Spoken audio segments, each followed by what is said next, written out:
Ya, pemirsa milenial yang satu ini memilih politik sebagai jalan hidupnya. Tak tanggung-tanggung, posisinya langsung menjadi nahkoda atau menjadi ketua umum partai politik.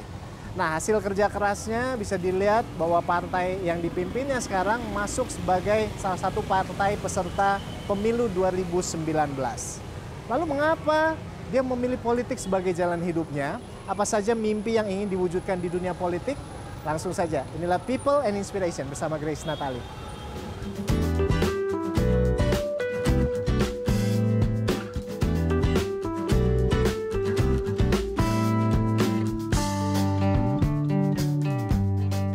Wah, ini dia nih. Halo, halo, apa kabar, Grace? Luar biasa. Gimana? Sehat. Nyasar nggak tadi kesini? Nggak nyasar. Puji Tuhan bisa langsung dapat tempatnya. Gimana kabar? Mbak, sis kalau di sini ya? Sis dan bro kalau di sini.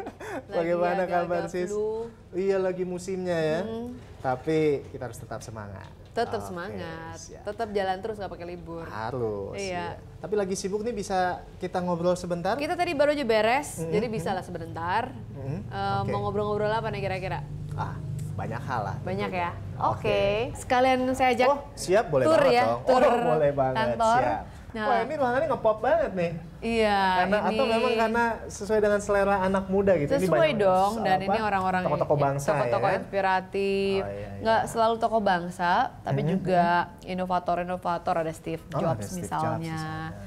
Nah, biasanya kalau press conference juga di sini. Jadi memanfaatkan ruangannya sebenarnya sih nggak besar, tapi kita senyaman mungkin ruangannya agar bisa pemikirannya bisa diutarakan dengan baik juga di sini. Oke, siap. Nah, jadi kan ini semua orang tahu bahwa Anda memulai karir itu sebagai seorang news anchor di beberapa TV lah ya waktu itu ya.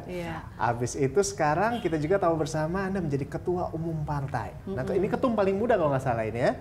Dan ya, tapi kalau dibandingin sama Soekarno dan Syahrir pada masanya sih mereka lebih muda lagi ketika itu ya. Oh, lebih muda. Oke, jadi terinspirasi dari mereka lah ya. Nah, sekarang saya mau tanya, lalu apa yang latar belakangnya Anda kemudian terjun ke politik?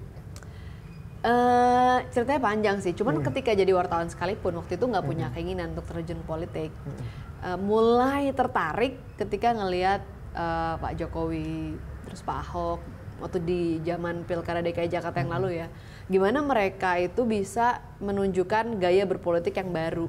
Misalnya, kita selama ini nggak pernah melihat rapat-rapat di balai kota itu kayak gimana sih gitu kan, dan mungkin nggak peduli. Tapi setelah dibuka prosesnya dan banyak hal yang kita dapatin dari situ gitu ya, oh ternyata prosesnya ada yang aneh-aneh juga gitu kan, jadi terbuka gitu kan. Oh sebenarnya bisa nih kalau dibikin rapat-rapat jadi terbuka kan, orang jadi terpacu untuk kasih kinerja yang terbaik gitu kan. Terus misalnya juga dengan Clue, itu menurut saya keren banget sih aplikasi Clue, di mana masyarakat itu diajak jadi mata dan telinganya Pemprov. Jadi intinya adalah ternyata bisa loh, nggak cuma startup aja yang bisa mengganggu gaya bisnis lama, tapi politik gaya baru yang sehat itu juga bisa mengganggu stabilitas gaya berpolitik yang lama, yang selalu terkesannya serba elit, serba tertutup, serba korup dan sebagainya.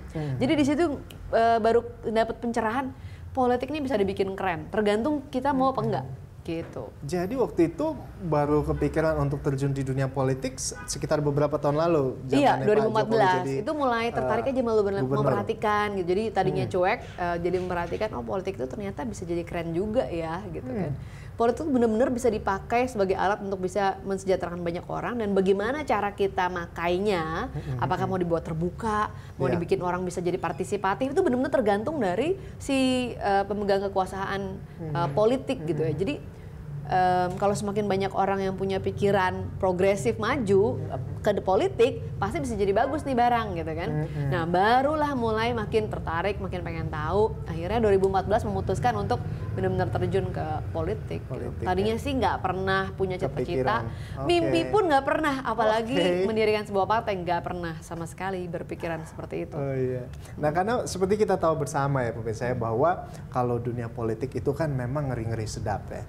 Waduh, orang benar kadang-kadang jadi nggak benar. Bahkan kadang juga ya sangat beresiko gitu kalau kita terjun di dunia politik. Nah sekarang saya mau tanya, bagaimana respon keluarga, terutama suami waktu itu ketika bilang, "Say, aku mau di politik nih sekarang. Nah, itu gimana tuh?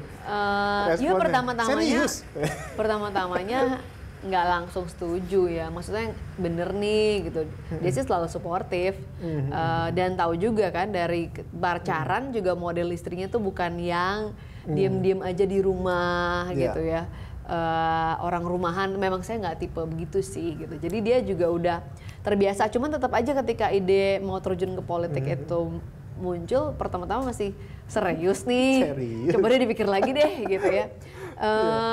Terus udah kita pikir, selain berpikir kita juga banyak ngobrol sama orang-orang udah terjun. Jadi kita nanya kayak gimana sih ketika udah terjun. Jadi pengen denger pengalaman realnya. Dan ternyata ya kita dapetin bahwa tergantung dari kitanya sendiri sih mau jaga diri atau enggak gitu. Akhirnya setelah makin diobrolin dengan segala konsekuensinya dan dia ngerti juga politik, gaya berpolitik macam apa yang saya pengen jalanin. Akhirnya sekarang sangat suportif. Oh, iya, mantap sekarang ya. 100% support. Oke. Baik. Ya, pemirsa, kita masih akan ngobrol banyak bersama dengan Grace di sini. Untuk itu tetaplah di People and Inspiration. Kami segera kembali.